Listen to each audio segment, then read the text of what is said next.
Consumers overspend by $7,400 a year. These are the top 10 splurges that cause that.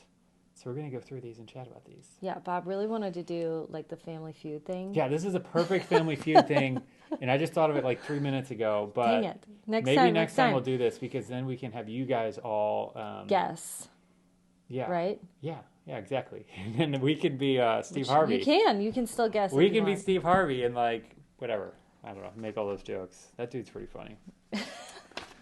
All right, so there's some interesting stuff in here. Yeah. I thought this was fascinating. Even though most consumers, 74% say that they have a budget, 79% of them fail to follow through on their budget each month. So how many people were surveyed here? 2,000 people in this survey. But like that's a really interesting point. And for those of you who are familiar with our course or in our course, thank you if you are in a course, this is like the whole reason that we created it because this is what I've seen over the last decade is people just creating budgets and it's great. You create it and then you just don't follow through it because there's no accountability. And that's why we created our course and it's very unique in that it actually is real accountability. But tied into the thing. There's a survey of 2,000 adults about their shopping habits to see what they kind of splurge on. And so that's what we're going to go through these. So if you're ready, are you ready? Here we go. What do you think number 10 is? So we're going to go backwards from 10. Do you want to do it? Do you want sure. to do the honors? Number 10, entertainment. So like movies, concerts, and stuff like that. So this is 29% of people said that they overspend and splurge on entertainment. So what about us? Do you think we splurge on this? I think we have had a couple of splurges in our life, but I don't think monthly. I don't know. I wouldn't say every month, but I mean, especially not now. But there have been... It's pretty easy to keep this one in check right now.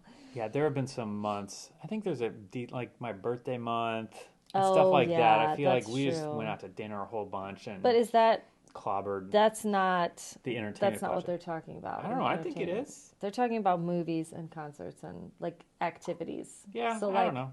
Gambling, I guess. Okay, that's your thing. In our case, it's our entertainment category, and we bust it sometimes. So whatever you're calling that, yeah. Because we're going out to dinner for entertainment. It wasn't just to put food in our bellies. It was a nice dinner for my birthday or whatever. Right. So. That's true. Okay, number 9 is a gym membership, which to me, that doesn't really make any sense because either you've got to budget it or you don't. I agree. Completely agree. And on top of that, it's not like it shouldn't be a fluctuating expense. It should be constant. Right. So yeah, to your point, budgeted for. And if you're wrong. not using it, this thing is wrong.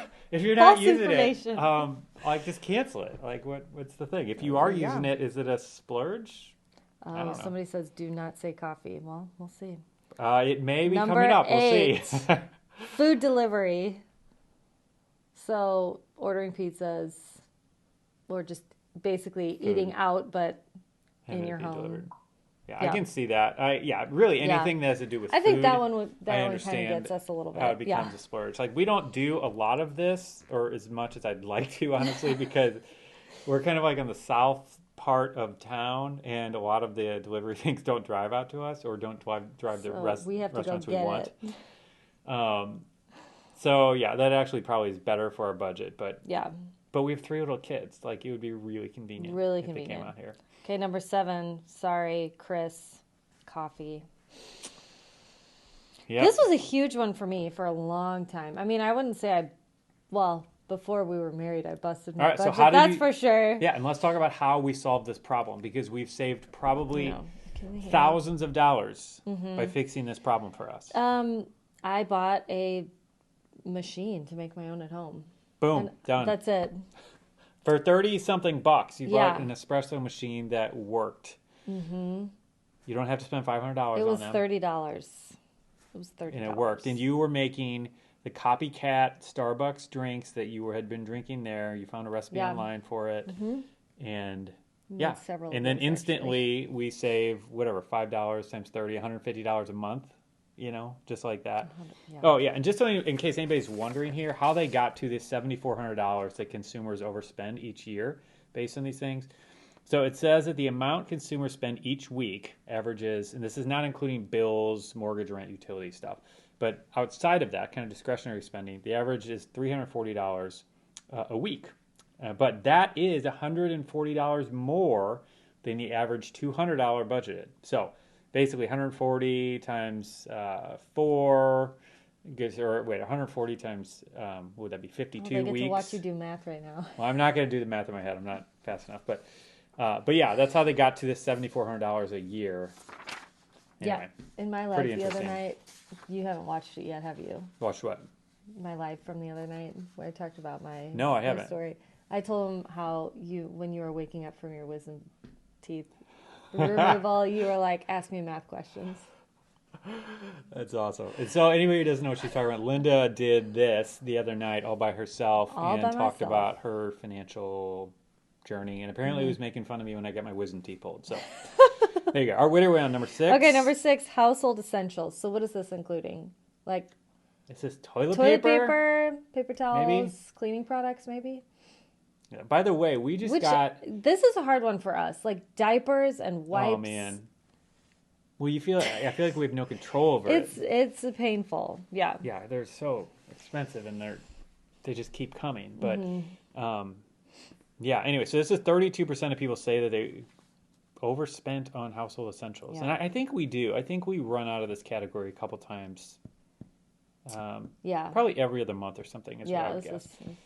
And, and part of it right now is because of the diaper thing where it changes. You know what I mean? It's not like a stable thing. So, like, normally I feel like we have a pretty steady budget with this where we know about how much we're going to spend on shampoo and toothpaste. We just need to add more money to it. That's the problem. Yeah, but it changes. That's the tricky part, Yeah. But anyway. Okay.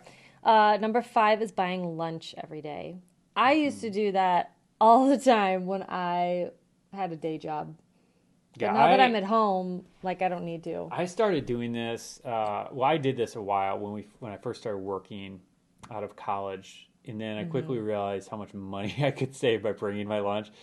And I would, like, do you remember those bagel pizzas I used to make? Oh yeah. So I used to make these like. That was when we were first married, and I got all kinds of comments from people I worked with, like, "What do you have today?" Well, yeah, me too. So we'd go to Trader Joe's, we'd get some bagels, they got this like Quattro something cheese that's like amazing on pizza. Get some pizza sauce, and I would make in the morning or the night before. I'd like get a little glass tin or something and put these bagels in there and make little pizzas on it, pour all the stuff on it, and I'd take it in and put it in the toaster oven. Yeah, and everybody from my whole office is like, "What is that? It smells so good." I actually asked for a toaster oven at my work, and they bought one for me. Oh, that's good. So you can try that. Really? Because it's like it's not the same putting it in a microwave. Gross. Like. No. It's just so much better if you throw it in a toaster oven. Everything is better in an oven than a microwave. Pretty much. That's my 2 cents. The only thing I found so far are tortillas. Warming tortillas, corn tortillas in the microwave is the best way I have found to soften them to like just great. The perfect. Anyway, let's get to it. What are we on? Number 4? Number 4, technology products like iPhones and... Yeah, 36% of people say they overspend on this. And this makes a lot of sense to me, like, because I know people who wait in line. Like, I think we know people calling you who out, Rob and Matt. Yeah, well, yeah, but I think we know other people who, whatever, have a hard time buying groceries sometimes, but still, like, buy the new iProduct like the minute it comes out. So I get that, and I'm a little bit of a techie myself. I like gadgets. I like things that make my life easier, that are whatever, any tech thing. Yeah. But I also think that I'm pretty tempered with this and rational in that, whatever. I'll just stop there. Yeah. Okay, subscription services. This is number 3. Which, again, I don't understand how people are blowing their budget with this one, because it should be pretty consistent, yes? No, but I was just talking about this today. I don't know if this was on Instagram. If you're not following us on Instagram, follow us on Instagram. But I guess that this is saying that they're spending more than they should because they don't want to quit these subscription services. Yeah, but right? Okay, but that's what I was talking about. So I was talking about how remember, this was like a month ago I discovered this on Amazon. We use Amazon Prime for a lot of our TV, and they have this thing where it's like, oh, you can start watching this movie, but you got to subscribe to this thing for $5 a month or something like that.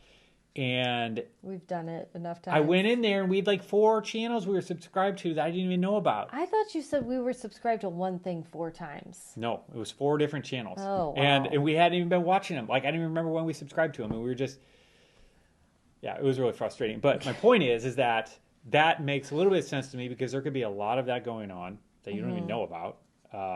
And then on top of that, any other subscription service. So like even Amazon Prime is a subscription service that you might not be using.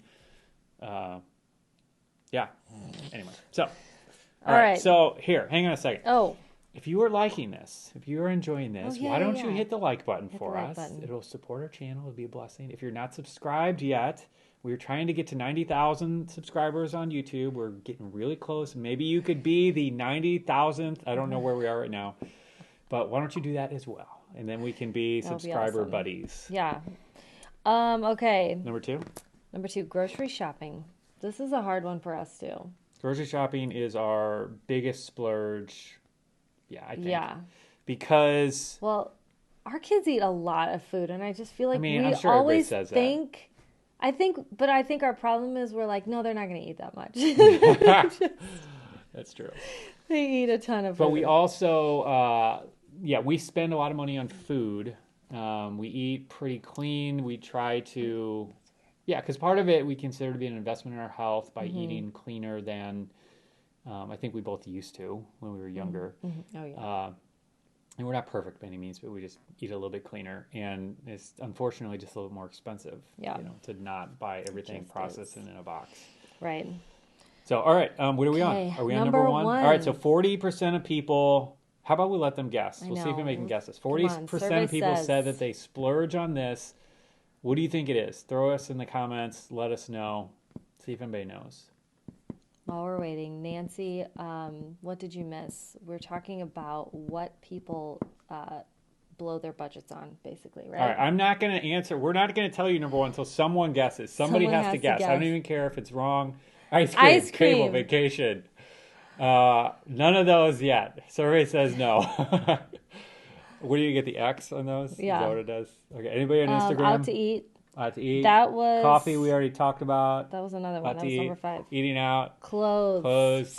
We're getting close. Yeah, it could. Clothes could fall into this category. Falls into this category because it's a sure. pretty wide Pets, category. Soda? This is good. This is good. Wow. All right. Well, you're all wrong. Nails, shoes.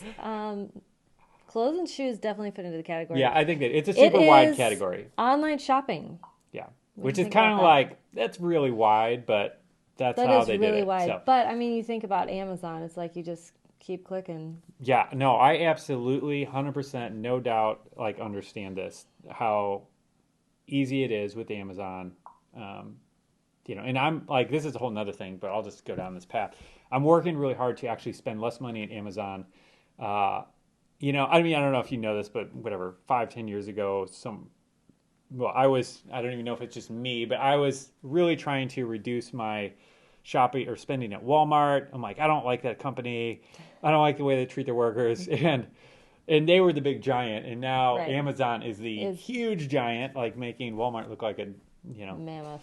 Nothing. And Amazon is taking over the world and a whole bunch of things I don't really agree with and blah, blah, blah, blah, blah. And so it's like I'm working to break this habit. Trying, but it is so hard because it's so ingrained.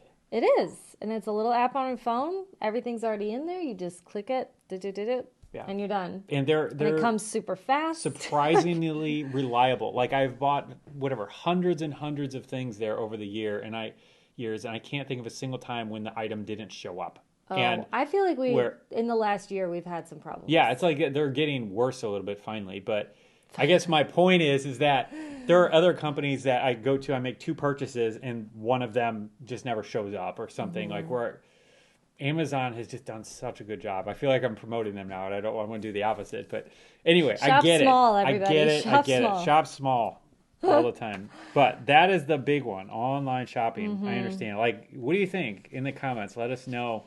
Does that make sense? Do you agree with that? So we'll go over them quick again. Entertainment, gym this is from 10. From 10 to 9. So number 10 is entertainment. Entertainment. 9, gym membership. 8, food delivery. 7, coffee. 6, household essentials. 5, buying lunch every day. 4 technology products, 3 subscription services, 2 grocery shopping, and number 1 is online shopping. Yeah.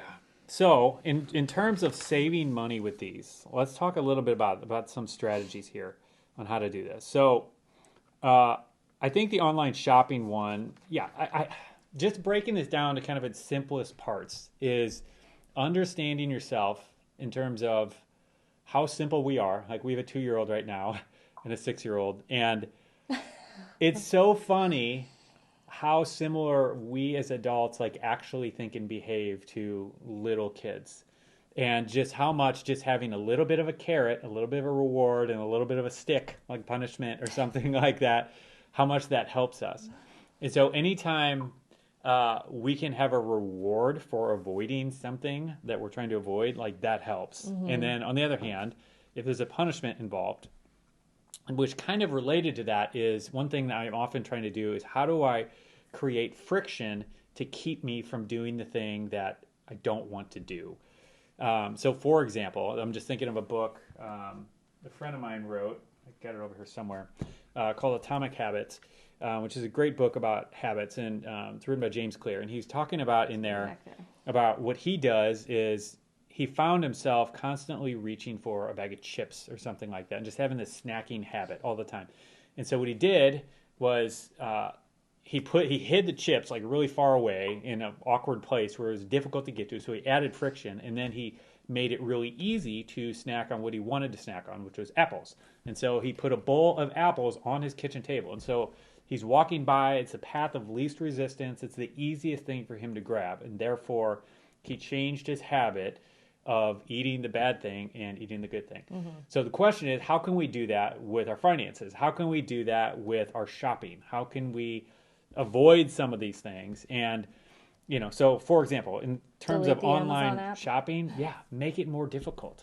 So delete the apps. Like one thing we've tried to do, and I haven't done this consistently, but when I'm at my best, I made a rule that I would only shop on Amazon once a week. And I would just make a purchase on Saturday. That's the only day. And so that does a couple things. That also, besides pushing it off and getting it out of my mind for a little bit, it also forces me to sit and think about the decision for a few days. Because as we all know, or hopefully you know by now, when you think about a purchase for a while, that impulsiveness to make that purchase like just kind of changes and wears off, Yeah. And so if you can just have it sit in the cart for a little bit and then you wait 4 days and then reevaluate then, oftentimes you don't want it. Things will change.